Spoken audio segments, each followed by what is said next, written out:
A move to make psychedelic mushrooms legal is gaining steam in Indiana. A bill to greenlight research of the psilocybin mushrooms has cleared a state health committee. The mushrooms have shown promise in studies for treating things like mental health conditions, anxiety, depression, alcoholism, and the Department of Veterans Affairs is testing them to help with post-traumatic stress disorder.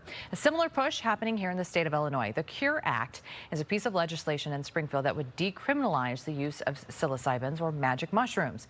Our next guest is someone trying to push the CURE Act to become law. State Representative Shawn Ford here with us in person to talk about it. Good morning. Good morning. Thank you. So the CURE Act, tell us about it. You know, first it's going to decriminalize something that we know many people depend on for struggles that they have as far as mental health or substance use disorder, or what we know is sometimes end-of-life treatment so that you could die in peace.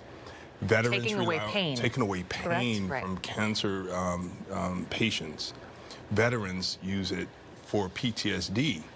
And, you know, it's a breakthrough therapy that the FDA has approved. Where are they finding it? If it's not, how do I find it? Well, it's grown, and you know what? It's a natural herb or medicine that we use in America and across the world. But it's still criminalized. It's criminalized, and part of our House Bill 1, and now we're gaining steam in the Senate.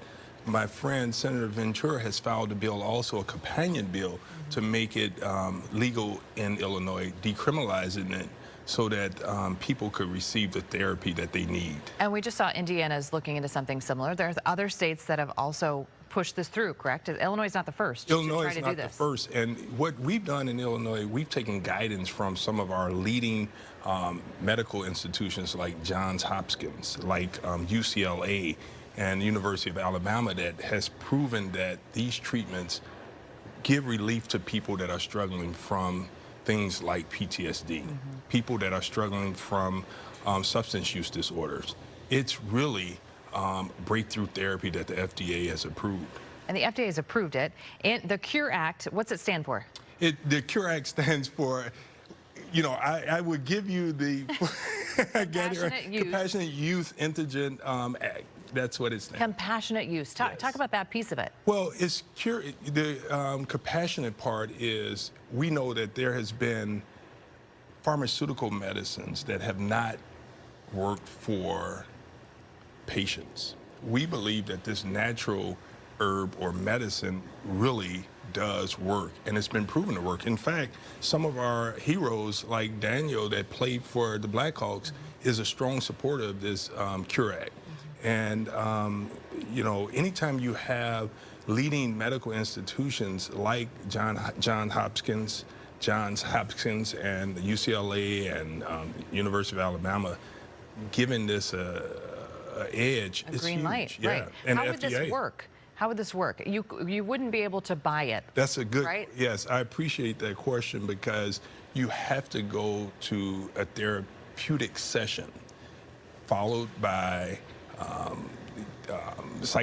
psychotherapy. So you're not going to just take this drug home. You're going to be in a setting with a therapist that's going to provide you with the treatment. I think people see that, you know, want to decriminalize magic mushrooms, and they say, oh, so we're going to have cannabis shops, and then right next door we're going to have a magic mushroom shop. No, you know, this is totally different than cannabis. I mean, experts, really, our universities, our medical institutions have said that this works. I don't know how many medical institutions and FDA has approved cannabis as a treatment that that's recommended. Although cannabis, I believe, works for people that struggle with certain struggles. But I think that when you look at psychedelics, it has been proven to help people that pharmaceutical drugs doesn't work for. We're running out of time, but last question, where does this legislation sit? Well, it sits right now in the House and the Senate, and I'm very grateful for the people in Illinois that's pushing this. I'm very grateful for our Senator Ventura for giving it a boost in the Senate, and I hope that the governor, the speaker, and the president of the Senate will help us get this across the finish line. State Rep Shawn Ford, thank you so much for your time. Thank you. Forgot the informational acronym. segment. It's a lot. It's early.